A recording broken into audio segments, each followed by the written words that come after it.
Hello, everyone.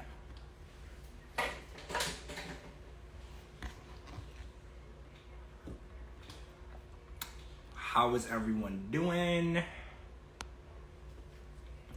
Hello, Gigi. Laura, hello. How is everyone? Dana, Pinky, howdy, everybody. Hello, Portuguese Princess is here.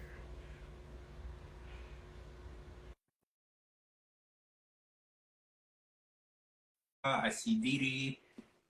90 sips tea reality. Hello. You always have the tea. I'll go to your page whenever I want to know what's going on. You seem to know stuff before. Hi. How are you? Good. How are you? Good.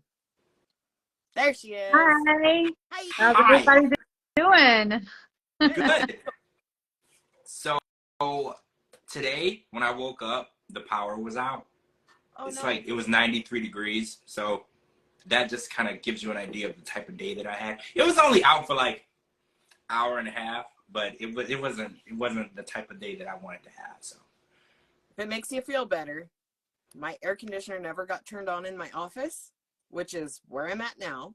It was 99 today, and my husband is to blame. Holy cow. That's terrible. So okay, so melting, it's fine. Everything's fine. I'm glad that you're okay. That's crazy. Okay, so before the 90 days air today, we're 7 episodes in, and we didn't get any Amanda and Razvan or David and Sheila, right? Am I forgetting someone? Everybody else was there, right? Uh-oh. DeeDee fell off. Oh, DeeDee. Oh, crap. Where did she go? DeeDee, rejoin. Yeah, no Amanda and Razvan, but the previews for their situation next week, I can't wait to have DeeDee's take on. Right? I know, right? Hold on. Let me see where DeeDee's at. Let me see if I can. She's going to be concerned about his sword, I'm sure. Well, it got kind of awkward because she was like, oh no, I'm at my time of the month. And he was like, I don't care. He's like, we're going to. Oh, she says resend it. I got booted. Okay, let me try to resend it. We might have to restart actually because the last time this happened, we couldn't get DeeDee back. Yeah. So I'm glad that this happened early because we might have to end this live and come back. And Pinky says she dropped her phone in water and it submerged. Oh no! So I'm not the only one having a bad day today. Oh my God, these are terrible. Okay, so all right, we're gonna end this live. So everyone here, it's gonna restart in like 1 minute, probably 30 seconds, because DeeDee is gone. We don't know why. So wait, hold on. I just got a request from DeeDee. Let's see if it lets me let her in before we end it. Yes. You're there. I'm back. You're back.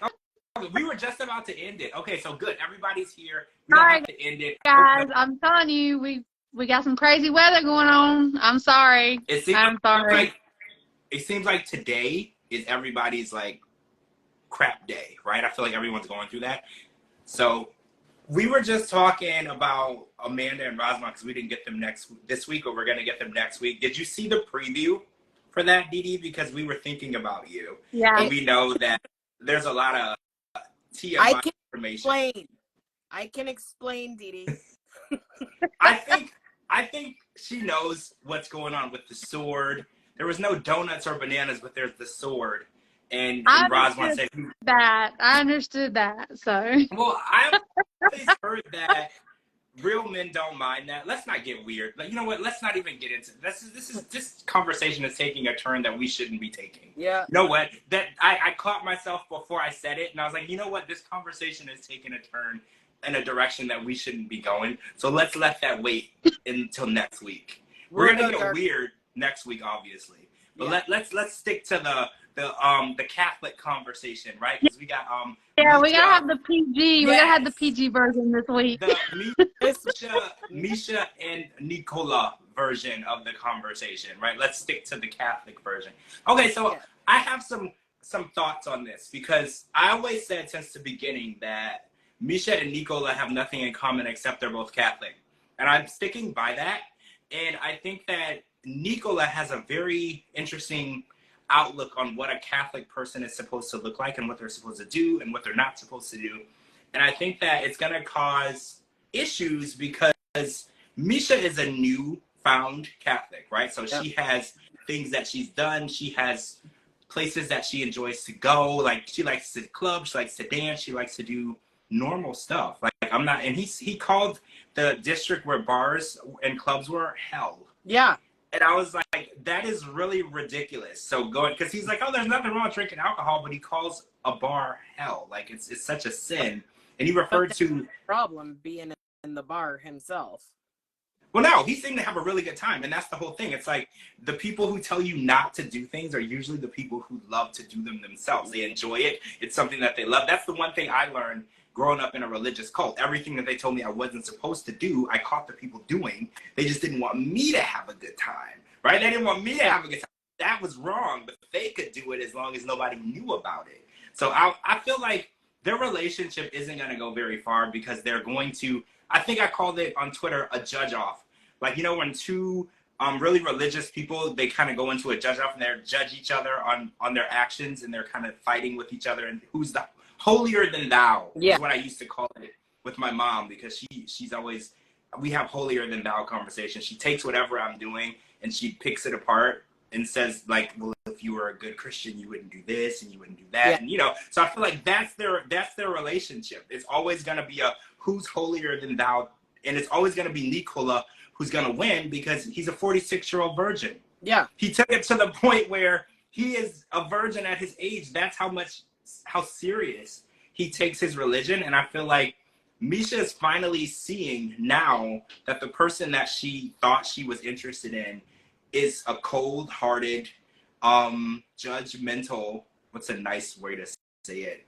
Right. I mean, he's kind of a jerk, right? Like, I feel like he's a jerk, but like in a religious way, you know, but that's still a jerk, you know, like he makes it seem like everything that she's doing is so wrong. And she said that she smokes like one cigarette, what did she say, a year or a month? Year's Eve, yeah. Okay, I have no issue with that. Like, I don't agree, I don't endorse, I don't want to say I don't agree, I don't endorse smoking, but I do know that people smoke. And I do know that smoking, the less amount you smoke, the better it is for your health. Yep. I do know there's people who smoke a pack a day. There's people who smoke 4 packs a month. You know, I know that there's levels of it. So if you're only going to smoke one time out of the year, I'm not going to judge you on that. Yeah. I feel like she can't win with him. No matter what she does, it's just wrong. Yep. There's no fine line or anything. It's just, you shouldn't do that. It's just wrong. And he said something that caught my attention on this episode. He said, I'm not going to change. I'm always going to be who I am. So if she wants anything more than who I am, this isn't going to work. Yep. No relationship can work where you're never willing to change. Because I hate to say this, because we always say the term, love me for who I am. But in order for two people to come together as one and be in a relationship and be in a marriage, there is some form of change and compromise. That's just how it is. Because especially if you're going from being a single person to a married person, you have to change. You have to start picking up after yourself. When you move in together, you know, you can't dirty the house. You can't leave things in the sink. You know, you have to have some form of adaptation to bringing that person into your life. And I feel like he's not willing to do that. Yep. And he put a half-an-hour time limit on her too. What was that? Right. He said, I only want to be here in a half an hour. And then 20 minutes later, she's dancing, having a good time. And it's like, he's so wrapped up in being a good Catholic, he doesn't even know what he likes or dislikes. He just knows what he's supposed to do and what he's not supposed to do.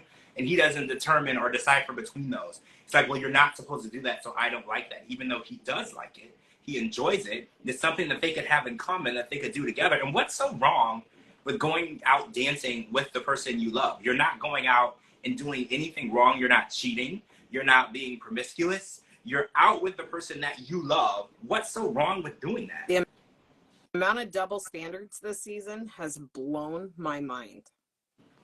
Everybody on the double standard. Yeah. And a lot of them are wanting to dish out, but they can't take it whenever it's being dished to them. Yep. Yeah. I Absolutely. agree. So at some point, Misha's gonna meet his brother because we heard a conversation that he had set up a meeting for Misha to meet with Nicola's brother. I didn't hear them say the mom yet. Did you hear that she's going to meet his mom? Yeah, I didn't hear that either. So I guess it's one person. I do think meeting the family should be done in small doses. Like, you don't invite someone over to meet your family on Thanksgiving Day when the whole family and extended family is there, because I don't think people are mentally prepared to deal with the level of judgment and craziness of family. I know for my family, if I want people to meet my family, you're going to meet like one person a year, because if you meet them all at once, you're never going to talk to me again. So I think that it's good for the small dosage. You know, she does need to get to know his family. They do need to know she exists. That's a given. She has to be a person that exists. And for a 46-year-old virgin, it's weird that he's not telling people that she exists. Because if I was 46 years old and never married, never in a relationship, never had sex, well, I don't want to say never in a relationship. He was in a relationship 20 years ago. But like, I feel like the first thing I would do is tell everyone. And then she's beautiful. So the first thing I'll do is show everyone pictures of her, right? I'll be like, look, I'm not single. I'm dating this woman. She's here. You should come see her in person because she's not even a catfish. Yeah, I agree. But well, also too, she made a very good statement. She's saying that she believes that it's Nicola that has a problem with her past. Mm-hmm. Yeah. I caught that too. Because at first he made it seem like his mom was going to be the one who was judgmental and wasn't going to accept her. But I think that he deep down wants her to stop doing literally everything that she used to do. And he's not going to be happy until she does that. It kind of reminded me of Nicole and Mahmoud. Yeah. Like, it was like Nicole got there and Mahmoud was like, okay, I love you. Now change everything that you've ever done so you can fit into my lifestyle. And I kind of feel like that's how Nicola is looking at it. He's like, well, okay, now that I love you, stop smoking cigarettes, stop going dancing, stop doing this, don't do any of that stuff. Just do the things that I say are okay. And that's not a relationship either. No one is ever going to deal with you telling them and dictating to them who they are as a person, what they can and can't do. Like, this is never going to work. But I've always said it from the beginning. The one thing they have in common is religion, and religion is what caused most of the wars in this world. So the only thing that you have in common is religion. That's what tears people apart. That's what literally has countries at odds with each other. It's religion. So if that's all you have, there's no foundation. You have nothing to work with. Yep.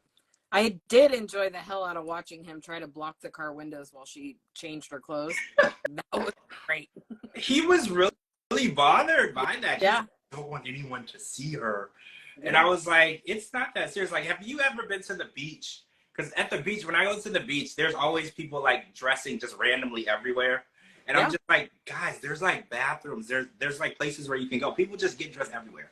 So I guess in his country, they don't. But like when I go to the beach, I always see more butt cheeks than I signed up for, because people are just getting dressed everywhere. They go to their car, they just get dressed right outside their car. I'm like, can I just walk to my car without you like getting naked in front of me? Like, please, like, calm down. There are bathrooms, you know? Like, so he definitely wanted to shield her from the world. And I think that it's a cultural thing. You know, a lot of countries aren't as okay with that as Americans are. And, you know, we have nude beaches. There's like a nude beach not even that far from my house. Like, people are just okay with that type of stuff here. In other countries, I get it. It's a more conservative lifestyle, but I just think that he's so uptight, right? Like, I just feel like he's like so wound up and uptight with a stick so far up. He's never going to understand what it's like to just be happy and live in the moment.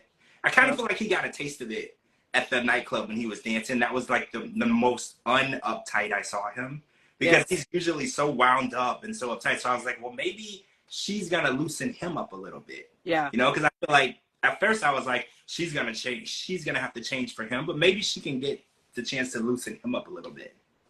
The only thing that he's ever said that I agreed with, though, was tonight when he said, I can't fight with your children because that would be the end of us. And it's like, that is spot on. Yeah. And her children aren't really children, because they're getting ready to go to college. You know, these are young adults. Yeah. So him coming in and trying to change these girls is you're right, it will be the end. Yep. Because first of all, she's going to take her daughter's side. That's what any mother would do. Yep. And these girls don't need to do anything that he says. He's not their dad. Yep. He ain't even their stepdad. Like, his opinion is irrelevant. Yep. And I know it's good to get along, you know, with your step parent or whatever, but that's years down the line. Like, there's people who've had step parents for 5, 6, 7 years, and they still won't say like mom or dad. They're still the person, but they call them by their first name. Yeah. They haven't earned that yet. Like, you don't get to tell me what to do. You're just the guy that's dating my mom. You know, like, so I definitely think that he was right. And we were worried about that because we were like, well, what if he goes in and he tries to tell the daughters that they can't go out, they can't drink, they can't have boyfriends, they can't date, or things like that. But I feel like he understands boundaries, because the boundary has to stop with Misha. You can't really do anything with anyone, her children or anyone related to her. The relationship is between she and he, so it should stay there. My concern is that he saw a different side of her in the nightclub, and she saw a different side of him, and now she likes that side of him, which she'll probably never see again. Oh yeah, he's probably gonna have to go and do they do Hail Marys? Is that what they do in Catholic? Yeah, he's gonna do like 5,000 Hail Marys for that night, for staying and going in that nightclub. He's probably still doing Hail Marys right now. Yep. He's like literally still there, like, oh my gosh, forgive me, forgive me, forgive me. He's like saying over and over, because you know that was so out of character for him. And it's funny because he looked the happiest we've seen him doing that, but I know that he's never gonna forgive himself for staying more than 30 minutes and indulging and just having a good time.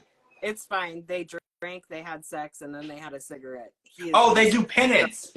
Thank you. Who said that? Thank you, Portuguese princess. He's probably doing penance right now. Hey, Molly. How are you doing? Hi, Molly. Hopefully you had a good birthday. I didn't hear if there was a party because I wasn't invited, but hopefully you had a good birthday. So I want to talk about Riley and what's her name? Violet. Yeah. So we were watching a conversation with Riley and Violet, and Violet was kind of coming for Riley because she felt like he was rude. And it was very ironic. Like, you know how there's that meme where the guy's like ironing his face? And I was like, the irony here is like so thick because you're rude, Violet. Like, you're the rude one. So when she's like, in my culture, you come across as very rude and very disrespectful. And I was like, huh? Well, are you talking about yourself? In my culture, you come across as a flat ass bitch. Like, yes. She called them fat and ugly. And now she's like, well, you're not being like sensitive to my culture. And okay, so I know that Riley was supposed to bring a gift for her mom. And we learned this dating back to even like David and Annie. Yeah. When you go to, especially in their culture and the different cultures going back into that area, you bring gifts. You bring something. We've seen water buffaloes. We've seen cows. We've seen literally all types, just money. Sometimes they just say, give me some money. Just, you don't come empty-handed. So I understand that part.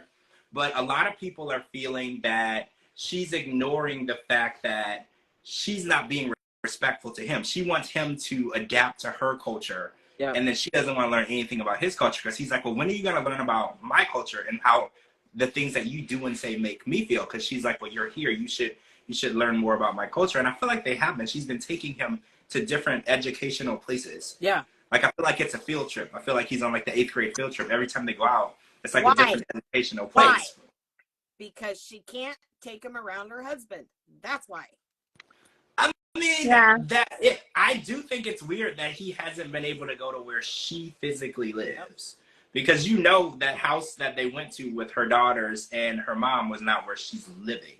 That's her mom. Family. Right. Exactly. Why can't he see where they live? And you might be onto something. There's definitely something fishy going on with Violet, and the fact me and Kara's been saying it from the beginning that, you know, she's still on the dating app, and she won't take him to her physical home. She won't spend the night with him in the hotel room. She can only be around him certain times of the day.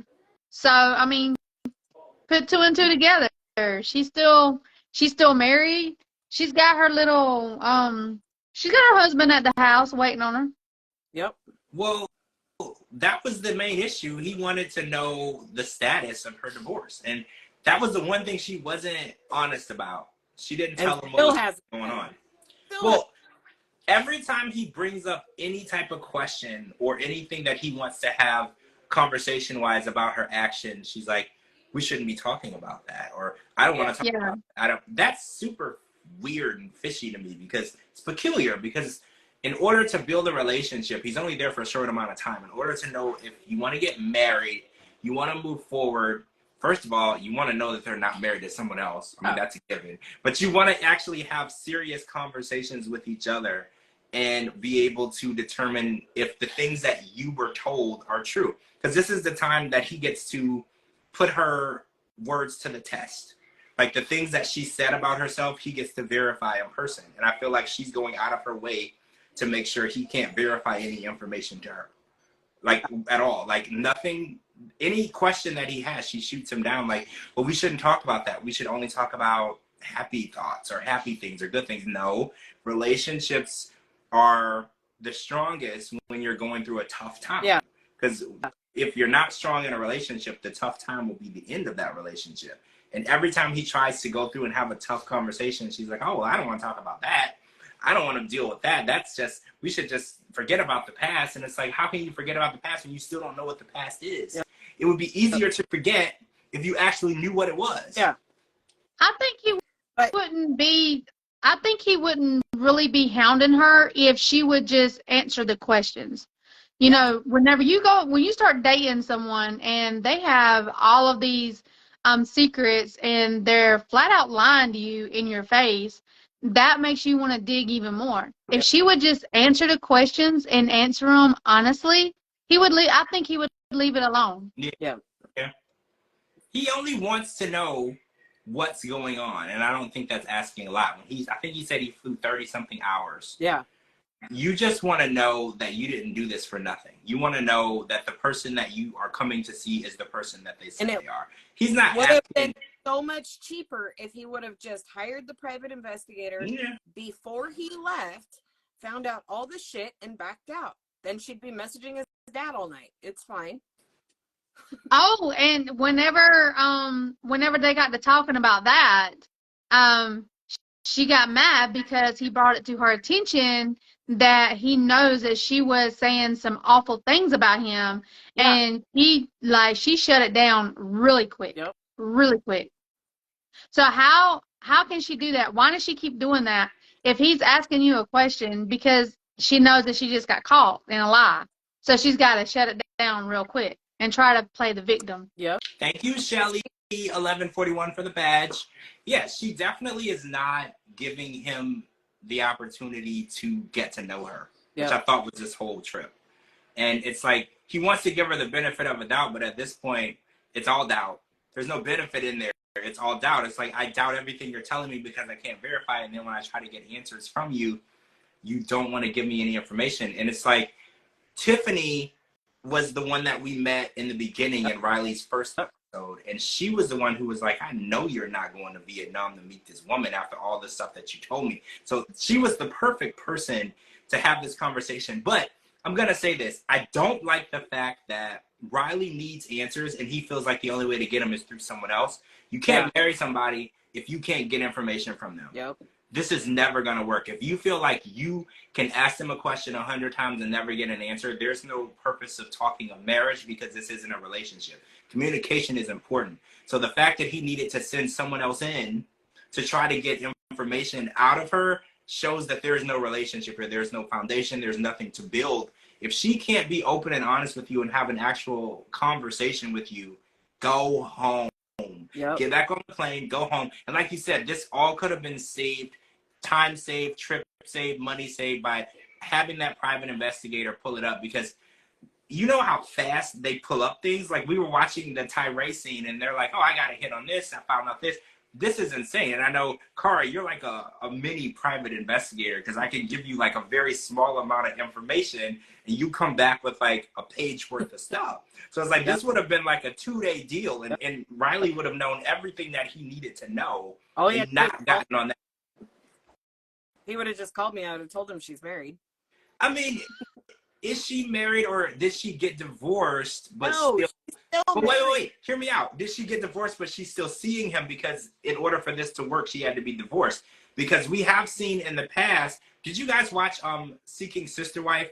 I think one of them, they divorced their wife so they could bring on the second wife, but they're still together. Like that type of thing. Like she divorced her husband, doesn't mean that they're not together anymore, but in order for this to work, she needed to be divorced. Like, I don't know. Still married. Yeah, still married. Yeah, I think she's still married too. I think that this is all like me and Cara we're still on the same page with this. Yep. She is still married. This is all just a game. This is all just a joke to her because she never thought in a million years that Riley would get on the plane and go to Vietnam. 100%. That's why she's not being truthful about anything. That's why she's still on the dating app. That's why, once again, Riley cannot go to her home. She can't spend the night with Riley. I mean, yeah, it doesn't take a rocket scientist to figure out the woman's line. And they haven't even spent the night together. Because Exactly. What do you say to your husband? I'm going to go spend the night with my boyfriend? I mean, unless he's clearly not in on it, because if he was in on it, he would have let her spend more time with him to make the scam more realistic and real. So he's definitely not in on it. I think none of the guys know what's going on with her, and I think that's her superpower, just being mysterious and keeping everything to herself. Like she doesn't give any emotion. She's super cold. She's super secretive. No one knows what's going on with her. You can't get any information. And like Cara said, you got to get a private investigator. You want to know anything about her, you got to get a private investigator. Yep. That's the only way you're going to find out anything about her. She's never going to tell you. They would have still had a storyline. They could have done the whole show on just what the private investigator found with all the messages back and forth after she's found out. If Riley was smart, he would have had, him and Tiffany would have gotten together and made an account on that dating site. Yes. And reached out to her. Because if you really want to know, because I've heard stories, like I've been watching 90 Day, I've been watching a lot of different shows, and there are people, I think Big Ed was one of them, who was still on the dating app, and he said he wasn't, and then he was like, oh, but I'm not active on there. You get an account, you reach out to them, get some pictures, something that, they like, whoever their type is, and see if they're really active or not. Reach out and see. The best way to know is to catfish, right? You want to know if they're using that dating app, have the person that you know that they're most attracted to or has a boat, whatever they're looking for, and have that person send them a message. You want to know if they're still using that app. Maybe they hadn't logged in a while, but when they get that message, are they going to look at it and respond? That's what you really need to do. And I feel like Riley should have thought about that. He's like, oh, she's still on the app. But is she using it? Figure that out. You don't have to ask her. You can figure that out on your own. Yeah, she's using it. She's got 30 other guys that are sending her $50 here and $50 there. She's making all of this. Well, it's interesting because she wouldn't even answer the question when Tiffany was asking her why was she so adamant about Riley deleting the app, but she was still in the app. Well, because she didn't want Riley to know that she was still in the app. That's why she was adamant. But then all of a sudden she can't understand the question. So that's fine. Right. Now she has no understanding. Oh, yeah, it was Big Ed. Oh, I remember that because at the tell-all, it said that he was active an hour ago, meaning that he was checking that dating app while he was at the tell-all. Exactly. I wonder which dating app it is, because do the dating apps, all of them tell you how recent they were active? I don't know. I'm not on any. I don't use the dating app, so I don't know. I wouldn't know how. I don't know. I don't either, but give me time and I'll find out if she's a scammer. Yeah, I want to know. I really want to know. I mean, I feel like we know, but I still want to know, because this is a interesting story, and I just want to know what her end game is, because he's there and he is planning to propose, and I don't think that's her end game. I think this is a scam that she, like you said, she's been running. And she's not asking for a lot of money, and I think that's why she's been able to be so successful. A lot of scammers, they want $1,000, or they want $2,000 or $3,000. When you're asking for $50 to $100 or $150, this scam can go for a long time. Like, it can be a long-running scam because you're not really asking for a lot. It doesn't raise as many red flags. Yeah, as like got 30 of them sending that to you. Like, right. All you got to do is respond, and now I've got 30 people sending me $100 a month, and I don't have to go to work. Exactly. Why didn't I think of it? I know, right? Why didn't we think of this? Why are we working here? It's annoying. I want to take I know. off. This is dumb. All right, so Jasmine had to come clean. They went to the Panama Canal, which was beautiful, by the way. I've never been. I kind of want to go now. And she finally had to come clean because Gino was acting weird. Gino has like a bad poker face. Like the whole time that he had that information, it was like eating him from the inside. Like he couldn't pretend it was okay. You know how some women or men, they can get bad information and they can like be like, oh, I'm fine. I'm going to wait. You know, I'm going to deliver this information. No, Gino was just like, look, I can't deal with this. Right. Like he's like, I can't take it. I need to know what's going on. And it's funny because Jasmine said, I'm more trustworthy and mature than Gino. And I was like, I don't know if that's true or not. Like, trustworthy, no. Mature, no. You know, like, I'm going through it. I'm like, I don't really believe that. But I do feel that Gino is really taking steps to stand up for himself this season. I mean, granted, about time. Granted, yep. When he was telling Jasmine what happened, he was shaking and he looked horrified. He still did it. Gino 2 seasons ago would have said nothing. He would have been upset and hurt and said nothing. But he is definitely standing up for himself and he is trying to put himself first, which I think is good. So how do you guys feel about the fact that Jasmine said she thinks about sleeping with Dane? She said that she doesn't act on it, but she said that it has crossed her mind because after they broke up, they were friends with benefits. Oh, wait. Before we go there, I have another question. Do you believe that they're living in the same building and not being friends and with benefits when Gino is not even touching her and hasn't in 18 months? No. Okay. That woman is getting, whenever Gino is not there, why do you think she wanted to be in the building? He is banging that woman's head up against the headboard, okay? Yes. Come on now. Every night. As much as he talks about sex. She said 4 or 5 times. She said 4 or 5 times a day if she had her way. There's some heavy petting going on there. There's more than heavy petting going on. There's no There's a lot way. of bananas and donuts. Well, and Gino said it best. She would blow a fit. Yeah. That's his words. You don't blow a fit, you blow a gasket. But she would blow a fit. So. Well, oh, wow. Okay, whenever they were talking, first of all, Gino picked the correct spot to have this conversation because they're in public. Mm-hmm. So even if she did blow a gasket, it wouldn't be as explosive because they're in public. Yep. But when she brought up her ex-husband because she said, well, me and my husband got a divorce. One of the reasons because no communication. And then he brought up his ex. Yeah. She blew a gasket. Yep. It's okay for her to do it, but Gino can't do it. Yep. Another double standard. That is so double standard.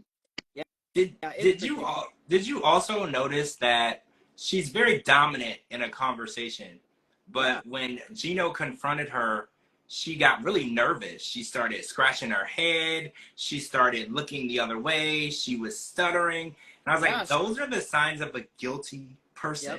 Because she even started laughing. Right. And she was like, oh, well, I laugh when I'm nervous. Nervous about what? What did you do? Because the Jasmine that we know, she dominates the conversation. If you confront her, she will yell at you until you back down. So the fact that when he brought this up, the way that she reacted just gave me guilty. That's all I got from it. Absolutely.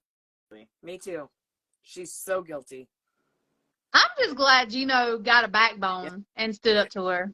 It's about freaking time. Absolutely. Like, but I do believe I do believe that is the main reason why she moved into that apartment, into the building, and then a couple of doors down from Dane. Because look, if there wasn't anything going on, then why didn't she come up and be like, hey, Gino, my ex-boyfriend, he lives in this building. He was telling me that there's an extra apartment. I really love the place and this and that. Why not be honest from the get-go? Yep. He has to find out from her friend that he's even her ex. Yep. And then she spits out saying that he lives a couple of doors down. I mean, if that don't say guilty, I don't know what does. Yep. Yeah, it's then crazy to me. he's saying that she fantasizes about having sex with him. Yes. See, if that would have been me, if my partner would have told me that they were fantasizing having sex with their ex, y'all be getting me out of jail, because I would have. Her ex I ain't even gonna say what I do. I just leave it at that. That lives a couple doors down. Like, yeah.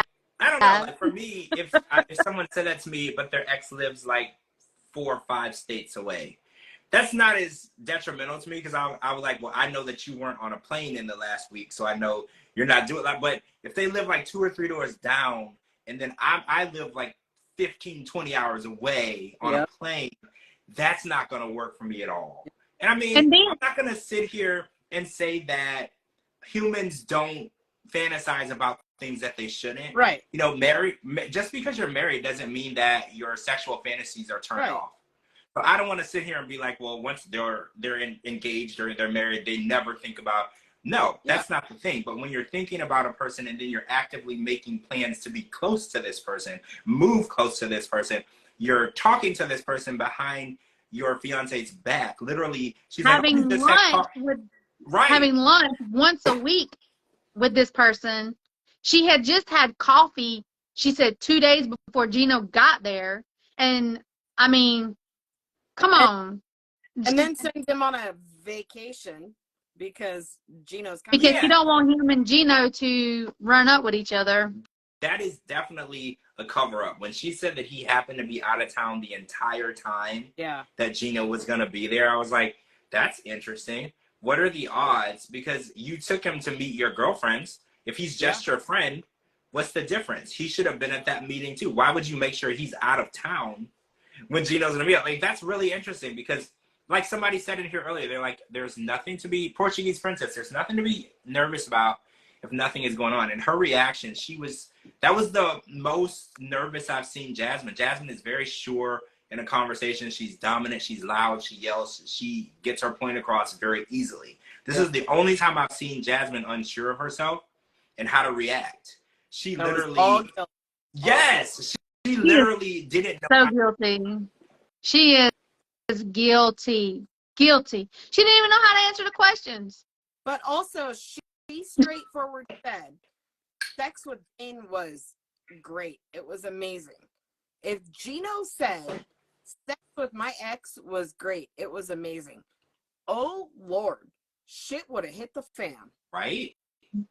She definitely is the queen of hypocrisy, I think. Yep. So I'm gonna crown her at this point. She's the queen of hypocrisy, because she can do whatever she wants. You know, there's people in the world like that. Big Ed was one of them. Yeah. There's people in the world like that. They can do anything. It doesn't matter. It's just okay. But when you do it, they're gonna slap. They're gonna slap you. They're gonna snap. They're gonna go crazy. And I feel like she's the queen of it. She's just like, well, I can do it because I'm mature, or I can do it because I'm honest. And I'm like, how can you be honest when you're lying about it right now? Yeah. Because she was like, I'm more trustworthy. I was like, as you're telling us you're trustworthy, you're using it to cover up a lie that you just told your fiance. Like, that doesn't even make sense. The irony is too thick. Yep.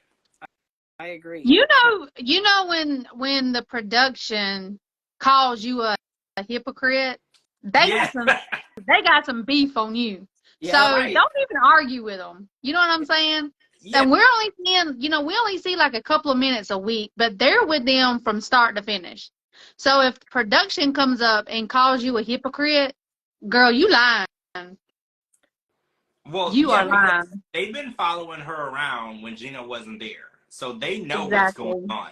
So they're like, well, you don't think that, because there's supposed to be a third wall normally with production, like they're not supposed to interfere. So when they do say something on camera, it's important. You should take note to that. When they get involved, it's important. They've seen things and they want to expose it, and they want to get the shot. Because there's supposed to be a third wall. Like there'll be like 20 people standing next to you with cameras. You're supposed to pretend like they're not there. So when they actually say something to you, that's important. They want to catch you in something. So she knows that she's caught. But what's interesting to me is we know that she and Gino are still together.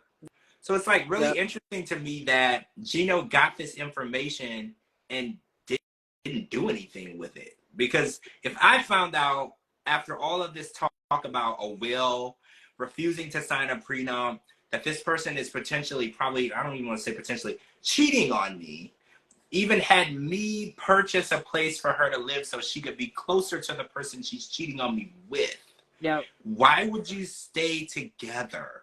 Like, I don't, like, that would be it for me. That would be the last straw. Like, you literally conned me into renting a place close enough so you could cheat on me conveniently.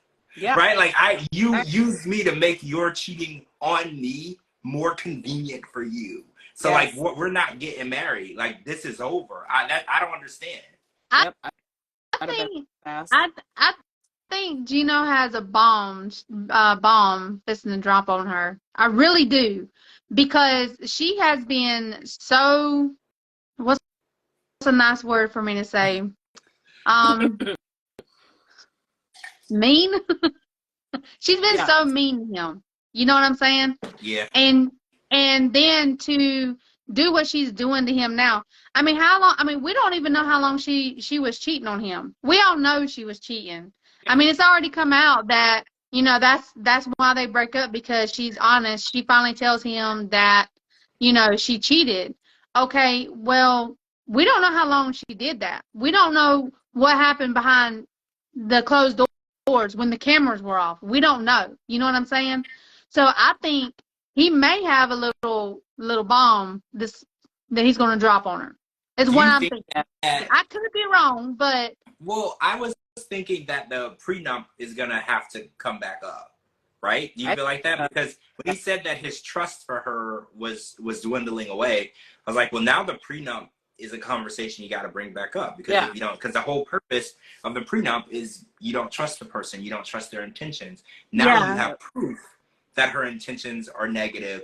Now you have to sign the prenup. Because first of all, when she said that she wanted a will made out, meaning that, because it only takes 90 days for her to become his wife once she gets here. Yep. And some people don't even wait the 90 days. They get married right away. So the fact that she brought up the will, it raised a flag for me, because I was like, well, she's saying that 90 days might be too long for her to get what's entitled to her. She said that she wanted the will because it's a possibility that something could happen to him before she even got to Michigan. Yeah. Well, right. He's only 53 years old, and he's in, I don't want to say good health, but he's walking and talking. But still, I mean, well, she messed everything up, because he said that he was going to make sure that she was taken care of in the prenup, that she was going to be taken care of. Well, now all this has come into light. He's probably going to say nothing. You know, nothing belongs to her. Yeah. You know, maybe from when they got married forward, but anything before, I don't think he's going to leave anything to her anymore. And then I'll be surprised if he leaves anything to her, even from the time they got married forward. So I don't. He's got some kind of bombshell. I don't know. See the point of getting married at this point. Like, I'm trying to follow along. I don't even see the point of getting married. Donna said Alexa played gold. Okay, I see what you did there. There's a part of me that wishes Donna wasn't married, because I would watch her on any show, anytime. Donna kills me. Well, she could be on. Anybody can fake on this show and say they're not married and get on it, okay? True. Yeah, that has happened. That has happened before. That has happened before. That is so anything is possible with TLC. That is true. So Tyree had a conversation with, first of all, his family, but also a private investigator. Private investigator has been a very interesting topic this season. It's like the lies are just flowing, right? I love it. I love all this drama, because private investigators, it's like what someone said, they go with the lie detector test. I love hearing and seeing people get caught in lies. I used to watch Maury all the time just for the lie detector test, because I love how sure someone is when they're telling you what they believe is true and Yeah. stuff, and they're just like, you're lying. The lie detector determined that's a lie. So I'm really excited for the private investigator reports, because I know there's one coming on Violet, and I'm so ready. Right? I'm so ready to hear what she's hiding, because the way she's hiding stuff, you would think she's on the FBI most wanted list. Like the way she acts, like she's in the witness protection program or on the FBI list. Like she acts like she is holding something huge back. So I can't wait to hear about that. So Tyree knows that Carmela is a real person, and she is a cam girl. And I think we've had this conversation in the 90-Day World, because Larissa from Colt and Larissa was a cam girl. So I don't think I'm going to have to even go into like in-depth explanation of what that means. Because I think we've already been there. DeeDee, are you following with us? With this? Yeah. Yeah. So, yes, I'm okay. I'll be like, wait a minute, explain to me. Yeah. See, so we know that she's real and she's an American. I don't want to say she's an American, but she lives in America, because you can be from anywhere, live in America. But she lives in America.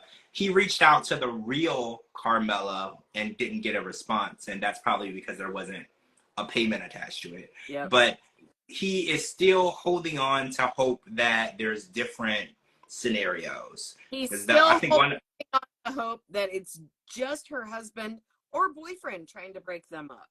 Well, if it's her husband or boyfriend, there's no point, right? She's already in a relationship. Right. There's no point going on and moving forward. Like all of his scenarios, I'm trying to follow along, because he's like, oh, well, she's in jail, so I can't reach her, or she's married. I was like, all of these scenarios would be deal breakers for me. So I'm trying to figure out what tonight.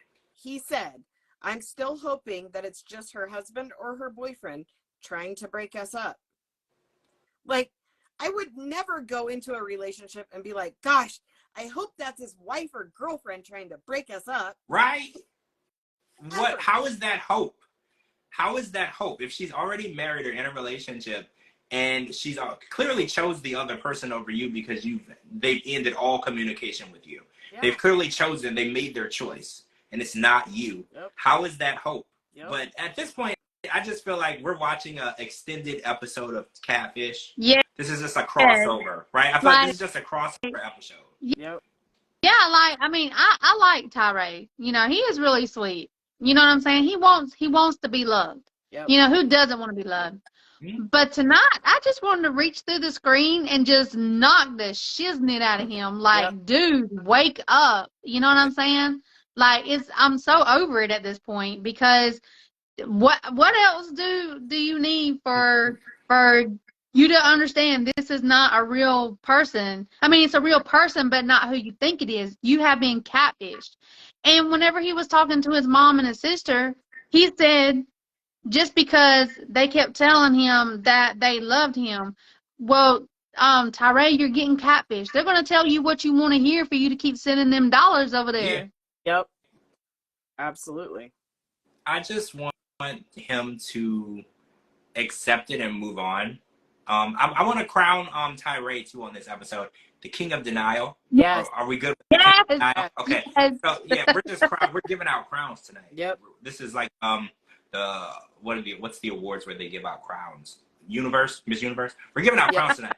So Tyree is the king of denial. Like there's no discouraging him. Like when I was thinking of, I think I tweeted, I was like, Tyree's the type of person that would go to a funeral and on the way there be like, I hope they come back to life before the end of the service. Yes. Even though the person is dead, they're embalmed or whatever.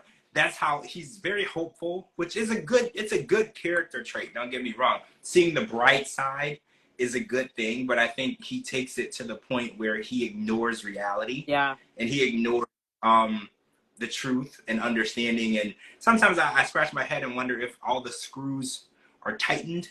Because I'm just like, I know that he is a good guy. He's smart. He has a job. He takes care of his mom. I know that he functions, but like, are the screws like all in the right socket? Yeah. Because I'm thinking like every piece of information needed to let him understand and know that this is not real has been given to him, and he's just not accepting.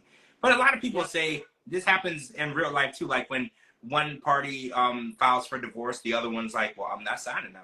Some people just don't accept things. Yeah. So maybe in this scenario, he's like, well, I don't care what the truth is and I'll accept it. Because I've heard that lots of times where they had to just wait until they had to go to court and let the judge decide, because one party they wouldn't cooperate in the divorce, they wouldn't sign the paperwork, they wouldn't go to the mediation, they just won't accept. So maybe this is where he is. He's like, well, if I don't accept the truth, I don't accept the situation, it's not real.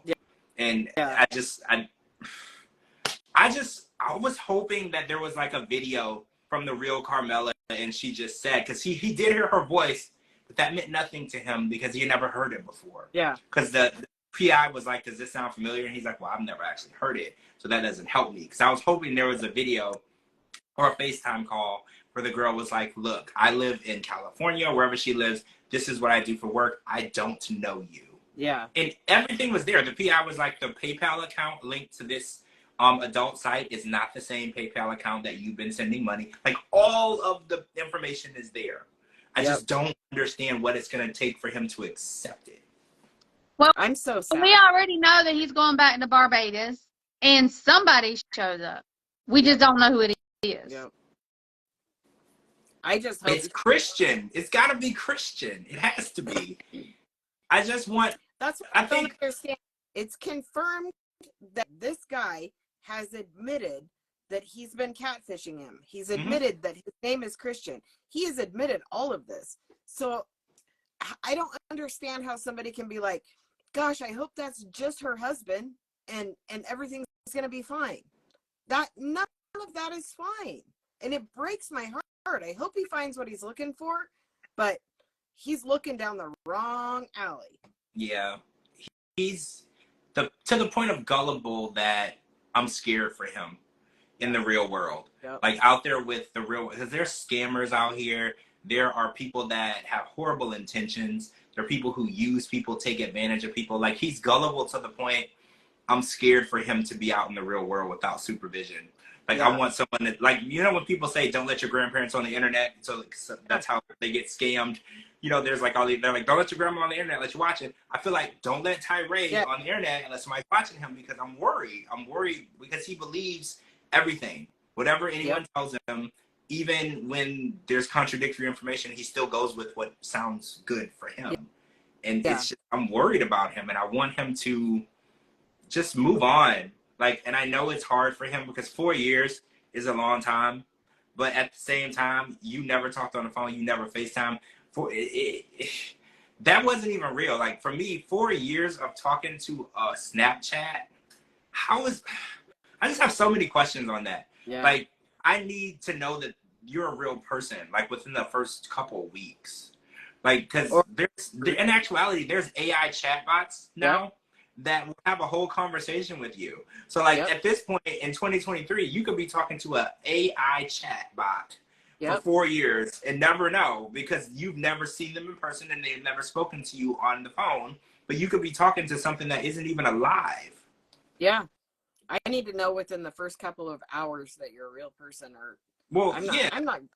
I'm pretty sure people who are dating now, like, I hear people say that within, like, matching on the app, they send a video saying their name and the city they live in and what time and the date. And both of them send it back and forth just so you can move forward. And if they can't do that, you don't bother dealing with that person, because you don't want to waste your time. Like, he wasted 4 years of his life when he could have been looking for someone else. He could have been dating someone else. He could have been, hell, 4 years is a college degree. Like, he could have been doing something more productive than talking to this fake catfish person. So it's like, he really needs to move forward. And it's hard to admit that you were defeated, you know, and you got. You know, no one wants to admit that they got. But he just has to move forward. And the king of denial, accept your crown from us, Tyree. I feel like you're the king of that. And so, I want to talk about Cleo and Christian. And we got to talk about Statler. You know what? Let's talk about Statler and Dempsey before we get into Cleo and Christian. So Statler made it to Manchester, I believe. And it started out bad because I was like, damn, Statler has bad luck. So Dempsey missed her connecting flight, which it happens. It's happened to me because my original flight will get delayed or whatever the crap is. I remember one time we were on a plane, we were boarded. We were literally pulling out to taxi, and one of the, you know how they use the machine to pull you backwards because planes can't go backwards? Well, when he was driving away, he didn't unhook it completely, and he snapped part of the wheel bearing. So we had to literally deplane, go back in the airport, wait like 3.5, 4 hours for a plane to come in from Detroit. No, it's actually coming in from London. How weird. And that plane took us to Detroit. So I was like, and then when I got to Atlanta, obviously my connecting flight was gone. So it's just, she had horrible luck. Then when she gets there, she gets super sick. And then she has to go to the urgent care, and she had a parasite, which is really scary. Good for your weight, though. You lose like a bunch of weight. Like, did somebody put a parasite in my food? Honestly, but anybody know where I can get one? Right, because I was like, oh, that's not good, but I know you're gonna be okay, and you're probably gonna lose like 8 pounds. So it's a win-win. But she did meet Dempsey for the first time, and it was kind of awkward. And did you catch her spraying her butt with perfume because she was like I don't know, like when I'm meeting somebody for the first time, I want my butt to smell naturally good. I would have needed to take a shower because I was like, I don't feel like the meeting is like perfect, you know, because this is their first time meeting. She, first of all, feels like hell sick, and she hasn't showered. She's been back and forth on the toilet, and I was just like, maybe they should just wait till tomorrow. And then they were like meeting on the side of the road and exchanging presents on the side of the road. It was just kind of awkward, but I do feel like they did have a connection, right? Yeah, but that was the most awkward meeting in 90-day history. Yes! Like, that was awful. It was, but it's like freaking cute. I already love her, so I hope she turns out to be great. Yeah, we didn't get a lot of her, but from what we got, I thought she, like you said, she's very cute. She's very sweet. It was super awkward, but I think I don't want to judge them based on that, because when you meet someone for the first time, it's always awkward. You know, because talking on the phone or the internet or FaceTime, it's not the same. When I meet people for the first time, I'm not my normal, sociable, cool, awesome self. I can be a little awkward. Yeah. So I don't want to judge them on that, but I do feel that they need to spend time getting to know each other. And I feel like not Dempsey, I feel like Statler wants to just go to bed. Yeah. And I don't know. I've said this before. I think when you first meet somebody, spend a little bit of time getting to know them as a person, and before you get in bed. And she was just like, let's go get in bed. And, you know, and I'm like, I feel like that's always a bad start, because within an hour of meeting someone. You literally just said you've been shitting your brains out all day, and you hope you can keep it all aside. Hey, you want to go hook up? That's not an ideal scenario. I know. That's right. First of all, if I feel gross, ain't no way. But second of all, y'all just met. Go and have a cup of coffee, or go and do something where y'all can just have a conversation before you just jump in bed. I just feel like people do that so fast, and they don't spend that initial time getting to know each other, and it kind of takes the excitement away from the relationship. Like when you go on a few dates, you have a lot in common, and then you build up to that, and then you guys are intimate.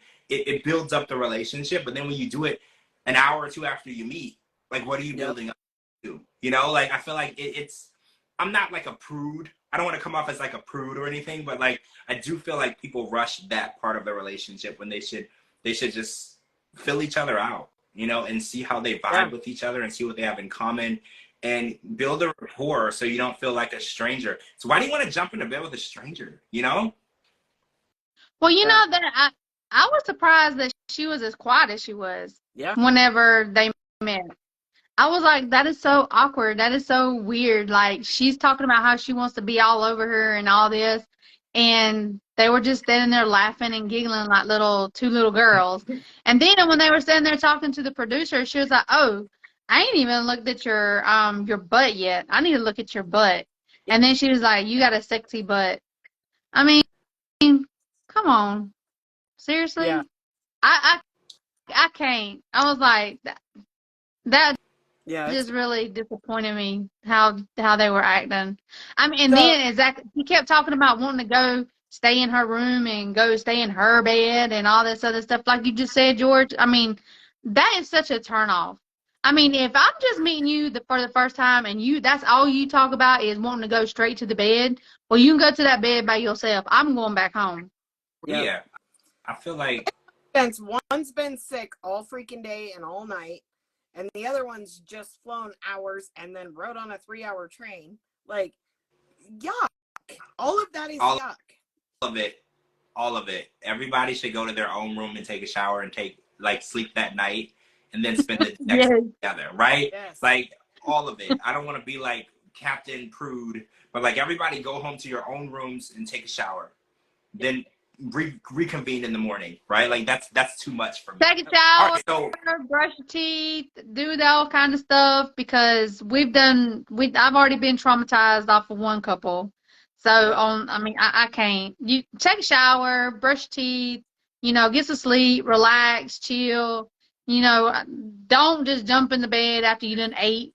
Then you take a shower, got off a 40-hour That's exactly what David and Sheila did. Yeah. And it's like, well, I wasn't going to tell you what I was talking about, George, but okay.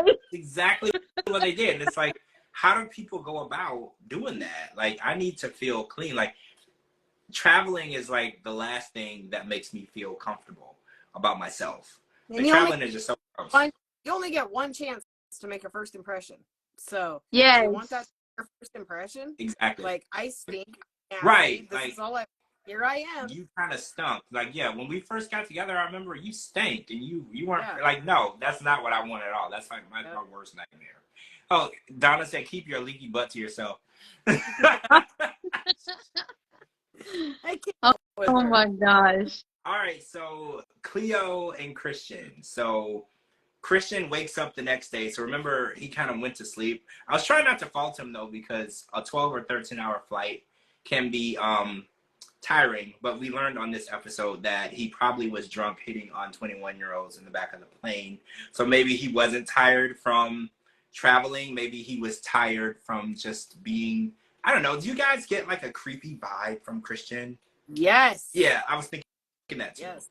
It's like wherever there's a group of women, he inserts himself. Yeah. And it's like, I don't want to call him creepy, but it's just like he can find a group of women out of a crowd. Like wherever he goes, he can find a group of women to go over and talk to, which I don't know. It's kind of creepy to me. I wanted to like him from the beginning. I wanted to like him. I thought this is going to be a great situation. Maybe he's going to learn who he is, all this stuff. I lost so much more respect for him. Not that I had very much tonight anyway, but literally he knows she's autistic. Yeah. He knows that. So why would you put her in? I mean, if you don't know anything about autism, at least do your freaking research before you jump into a relationship with an autistic person, because you don't take them into this kind of place with all these kind of lights and danglies and commotion and so much happening. I'm sure her sensory overload was through the roof, and that was so disrespectful. I'm just pissed about it. He was very disrespectful. And and hats off to her by staying as calm as she was staying. Yep. Because I have family members that are autistic, and they can't hear not even the least little bit of loudness. They'll freak out. I mean, they will freak out. And then, like she said that she has to plan her day. Well, he's just a go with the flow kind of person. I get that. You know what I'm saying? I get that, because I have to have my day planned. Yep. And because of my OCD and my anxiety, because if I don't have a day planned, I freak out. So I get where she's coming from. You know what I'm saying? Absolutely. So, and then, like, he's not showing her no kind of respect whatsoever. And then we understand, that he was probably jet lagged. Why couldn't he say, you know what? I'm really jet lagged. Let me get some rest. I don't want you to think I'm being disrespectful. Let me sleep. Let me get some rest. And tomorrow we'll start fresh. He didn't even say that. He was like, well, good night. Yeah. What's that? Yeah. That's exactly. I'm convinced. That comment right there. He was afraid to touch her cream because he's going to catch transgender. That just pissed me off. Yeah. Yes. That was so. I don't even know what to say about him. I have zero respect for him. Zero. I'm convinced. Nothing but disrespectful. I'm convinced that he doesn't know what being autistic entails. Yeah. I'm almost convinced. And it's almost crazy to me because I know, I'm 100% positive that Cleo explained it to him. Yeah. There's no doubt in my mind that she explained to him the things that being autistic and how it affects her. But for some reason, because I was like, does this man not own Google? He's literally doing the opposite of what you would do with an autistic person. Yep. Like literally just basic knowledge of autism, you would know not to do these things. He was like, oh, she was like, I really like this first place where she decided to take him to have drinks. He's like, it's dead here. Let's go somewhere more busy and loud and crazy. Yeah. And she's like, okay, you know that crowds trigger me, loud noises trigger me, loud music triggers me. Why would you want to take me? It's like he was doing the opposite of what you would do with a person with autism. And it's like, I was convinced that she talks to him and he doesn't listen to her. I'm convinced because she has made it very clear to this man, because when they were leaving the apartment, she was like, oh, well, normally I plan things out. He's like, oh, let's just go walk in this direction. Let's just do that. And she's like, I'm just trying to really make sure that he has a good day. And I was like, well, you shouldn't compromise what's going to make you feel comfortable for his lack of understanding of what you're going. I was like, right then and there, you should have said, well, look, I've explained it to you before. I don't like to leave my house and not know what my surroundings are. Control is something that is very important to someone who has autism. They need to control the environment and control the things that they encounter. So you need to deal with the fact that you can sit in that apartment with her and plan out what you want to do, or you can go out by yourself. I didn't like that she's like, well, I'm just trying to do what he wants. No, you don't need to try to do what he wants when he's being inconsiderate and insensitive and ignorant to what you're going through. And I hated that. And the fact that he just kept inserting anything that he wanted into what they were doing. He's reaching over, talking to these girls over here. And he's like, oh, you should come over here and do that. You shouldn't be shy. She's not shy. She's autistic. And it just, everything about the situation pissed me off. Because I was like, how dare you call someone who has autism shy? That is such an ignorant thing to say. They are not shy by any means. They have a sensory overload when they have so many different things. There was like 7 people at that table. She said that she has trouble when more than one person is communicating at once, and that's a processing issue for her. Like, it's like he doesn't listen, or maybe he does listen and he just doesn't care. Either way, it pissed me off. Yeah. He also doesn't understand transgender, clearly. Well, right, yeah, because he was like, oh, well, what happens if I touch her arm before the cream dries? Should I be worried? I'm like, worried about what? That you're going to turn into a trans woman? Like, what the fuck? What do you even mean by that? Yeah, and then when I did like how she said, when he said, well, sorry, I went right to sleep. She's like, I wouldn't have slept with you the first night anyway. But yeah, I got that. I was like, good for you. I love that. But his response pissed me off because he said, oh, I get it. You're a classy broad. Like, dude, I just want to punch in the fucking mouth. Sorry. I don't think they're going to be a good match. No. Like, honestly, because I was like watching and I was like, I know that they've been talking all this time, and I know that she has had these conversations with him because she said in her package, she's like, he knows I'm autistic, he knows that I'm this trans woman. She made sure she put everything out there on the table, and he did absolutely nothing with the information, and that's his fault, not her. She did everything that she was supposed to do, and him coming over there with his ignorance, it really got to me because I was like, he reminds me of a typical frat boy, right? Is that what you get? Like, he's just a typical frat boy. Like, he doesn't care what he does, what he says, who he offends, who he bothers. He just walks in, inserts himself in other people's conversations. Like, it was typical frat boy behavior. And I was like, you've listened to her and you've spent time with her, getting to know her and knowing what she does, like, doesn't like, how this affects her life. And then all of that's out the window when you get a few drinks. Yeah. And oh, another thing that pissed me off, he's like, well, let's just get a few drinks in you, then you'll be okay. That's not how autism works, okay? No. That's not how it works at all. None of this, that's not how any of this works. No. He just wanted to get drunk. Yep. That's all he wanted to do. Drunk and party. Yep. Yeah, it's never gonna happen. She's way too good for him. She's way too smart for him. He deserves so much better. I think that she's seeing now that he's never been ready, because Yep. she had doubts. She's like, I don't know if he's ready for this relationship. And it's not just because she's a trans woman. I don't think he's ready for a serious relationship at all with anybody. That's where I'm landing, because I was like, oh, maybe he's just not ready, you know, because it's his first time dating. No, that have nothing to do with any of this. Yeah. The fact is, he's not ready to date anybody at all. He's immature. He's got like the mind of a 17-year-old. Yep. He's like chugging alcohol. He's like, oh, let me just chug this real quick so I can have fun. Yep. You don't have to be drunk to have fun. If you like the people that you're with, you can have fun sober. Absolutely. So that rubbed me the wrong way. So I was like, oh, so you got to chug this drink so you can have fun with her? That pissed me off too. Yep. Well, I hope y'all like me, George, because I don't drink. So. Wait, you don't? No. Oh, I don't. I'll probably embarrass you. I act a fool when I'm drunk. But I'm I'm used to being around. My whole family's redneck, so that should tell you right there what kind of drunk people I deal with. So, but no, that's. You know what that means for us? That means, George, you and I have a DeeDee, literally. A designated driver, yeah. Yes. That's why everybody says my name fits me perfectly, because I've always been the designated driver. So.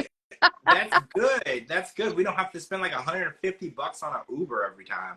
You just don't be mad at me if y'all all over on my social media the next day, okay? Because I'm gonna be laughing at you and I'm gonna be taking pictures and videos, okay? That's just fine. saying, just giving you a forewarning.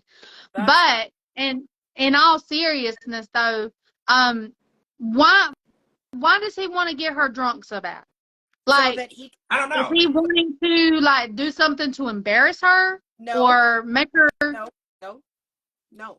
He's trying to sleep with her, and then he can say, when it blows up and doesn't work out, or somebody says something about him being with a trans, he can say, I was so drunk that I didn't know what I was doing.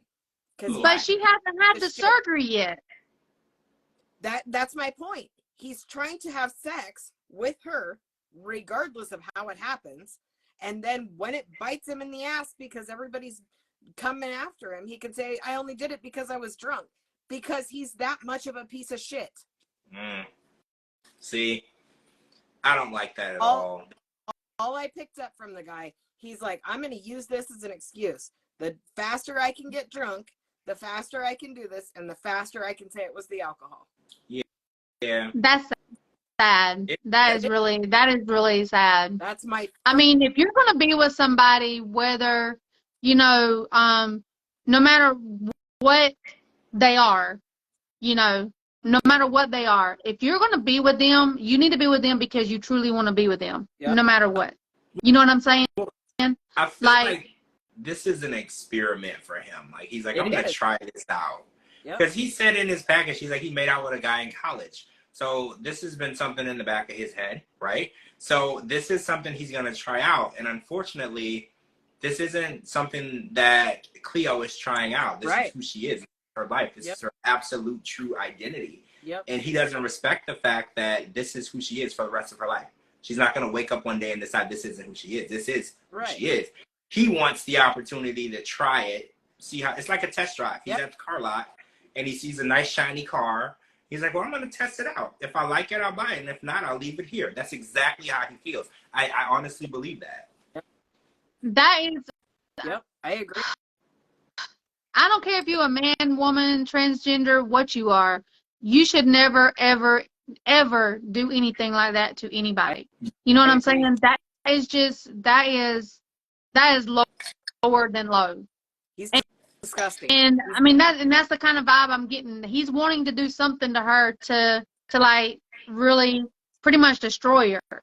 I mean, he showed his true colors tonight. Like, why would you do that? You know, we were just talking. She's autistic. She has OCD. She has very bad anxiety. She has panic attack. She has to wear earbuds. She has like a little flower lanyard. So if she's having a panic attack, she can put it on so people around her will know what's going on with her. And like tonight, he just really, really showed his true colors. So I don't like him. I don't like him. I don't like anybody who tries to do anything despiteful towards anybody. I don't like that. I'm the same way.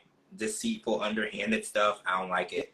Just be honest and be real. But Kara, you nailed it. I think that he is trying to experiment and trying to try something new.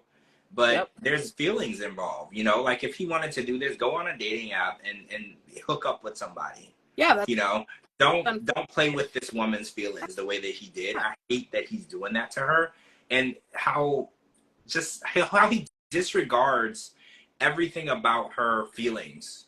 It just irritates me because she took him to a place that she picked out that was quiet, calm. It was just literally them and one other person on the patio. She felt very comfortable. She was going to be able to talk, get to know him. He's like, well, this is boring. Let's go somewhere better. And he's like disregarding how it makes her feel. And he's like, well, yeah, you say you don't like it, but I'm going to try to help you like it.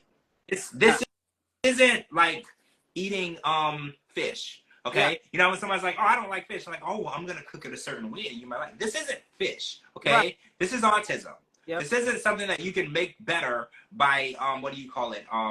Exposure therapy. That's not how it works at all. And I don't know. It just really rubbed me the wrong way tonight. I was just really angry at his ignorance to her feelings and to her medical condition, because I really, really hate when people hurt people intentionally. And I don't know if it's intentional or just his ignorance. I don't know which one it is. Honestly, I can't figure it out. I don't know if he's just... I don't even think the guy's ignorant. I think he's just outright stupid. He's just a... Yeah, he did say in the beginning, you know, that is all he wants to do is drink and party and have fun. Yeah, that is. Not what she's about. Exactly. Not even close. Not even close. It's crazy to me. And in his mind, he's like, well, oh, just like Misha and Nicola. Like, well, you think you don't like it, but I'm going to try to get you to like, no. That's like, in Misha's case, it did work. She got Nicola to do it, and he did like it. But he's not autistic. He doesn't have anxiety. It was just a religious preference that he thought he had. So her exposing him to dancing worked out. He actually had a good time. But when it's a proven medical condition, that's not how it works. You don't just say, oh, well, I know you don't think you like this, like it's fish. You don't think you like it, but if I cook it a certain way, you'll probably like it. No, I just feel like it's very insensitive and dismissive. Like the way that he treated her that whole night was just so dismissive. Like the way that he was talking to those other girls, knowing that she didn't like it, and then he continued to do it. It was just so dismissive. Like every time she said how she felt, he was just like, cool, whatever. It's fine. It's not fine. I don't like dismissive behavior. Like I like for people to be seen and heard. Absolutely. Yeah, I hope that she kicks him to the curb sooner than later. Yeah, I need her to find somebody that is on her level and is mentally mature and just good enough for her. I don't want to be like that, but like just good enough for her. Somebody who deserves someone like her, a smart, intelligent person who is living happily and functionally, even despite having autism and having these issues. She's still living a very productive life. And she needs to be with somebody who understands, respects, and appreciates the person that she is. That's right. Yeah, exactly. Accepts her 100% of how she is and who she is. It's not Christian. It's not Christian. I don't have anything against him. You know, I feel like people are allowed to be who they want to be, but if you want to be a partier, you know, I say this all the time because I know people and they'll like get engaged and then get married and then they'll turn around and they'll cheat on their wives. And I'm thinking, if you wanted to be single, why did you go and bother this woman? She was minding her own business, take her out on dates, propose to her, have her walk down the aisle and get married, just 2 years later turn around and cheat on her. Why didn't you just let her be? If you don't want to be a good person, don't drag other people down with you. You know, like, don't do that. That is so messed up. Like, why do you have to go and drag other people down into your negative, toxic behavior? That woman was minding her own business, working her own job, living her best life. Then you went and disrupted her world, proposed to her, married her, and then 2 years later, she finds you cheating in her house. Like, why didn't you just be single? Nobody told you to get married. It's sad. I hope it's done soon for her sake. Yeah, I hope so too. I think that they met, they wanted to see how it went. It's not going to work out, and she should put his ass back on the plane and send him back to Minneapolis, right? I feel like it's time for him to go home. He's been there long enough. Yeah. Okay, so tomorrow, before the 90 days, wait, the other way comes on tomorrow, and there's some information that we're going to talk about tomorrow because we, I think Mac and Chisme and 90 Day Sips to Reality have been posting a lot about Brandon and Mary. So there's a lot of new stuff that we're going to be talking about tomorrow, which I'm really excited about. Yes.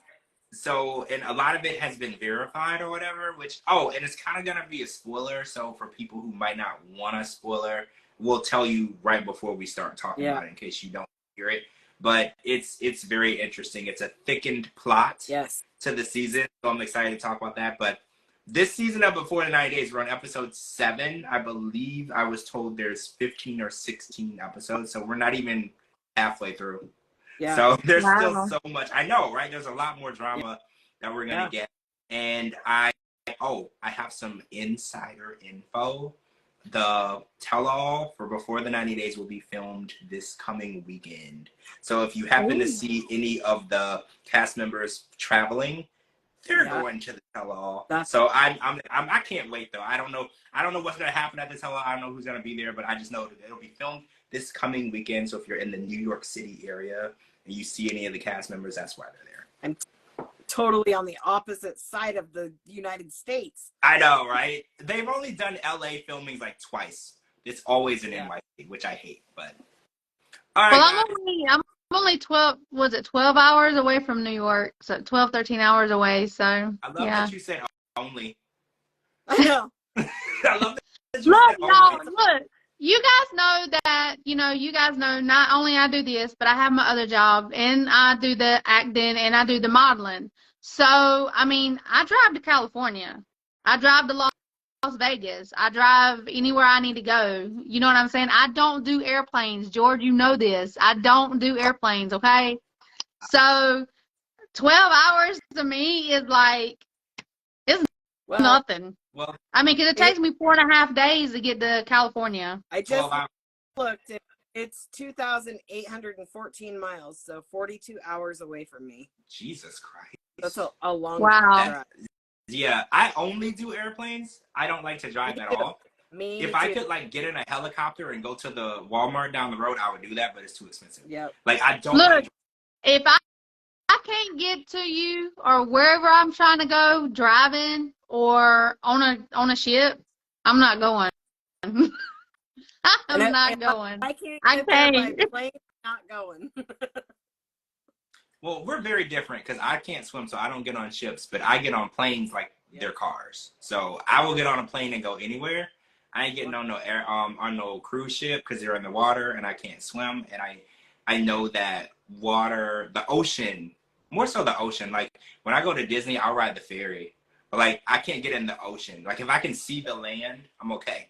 If I can only see water all the way around me, that's a panic attack. No, so put me in the middle of the ocean, and I am happy. Put me on an airplane, and I'm just fine. Me too. And hopefully they have lunch service on the plane, right? Because that makes me more happy. Yep. All right, guys. Thanks for joining us. This was the Before the 90 Days episode 7 chat. So we'll be back tomorrow for The Other Way. What episode is it? Number 2, right? Yeah, number 2. We'll be back tomorrow. The second episode, The Other Way, and we have a lot of tea tomorrow. So we're gonna be talking about some stuff that we found out from Brandon and Mary's families and stuff. So we're excited about that. Make sure you follow me on all social media platforms at George Mossey, GeorgeMossey.com. And anywhere you get your podcasts, type in the George Mossey Show, like on Spotify. Please follow my co-host Kara and DeeDee. They are tagged in this video. We do this together every week. All right, guys. Thanks for joining us. We'll talk to you all really soon. See you tomorrow. Bye. Bye. See you tomorrow. Bye.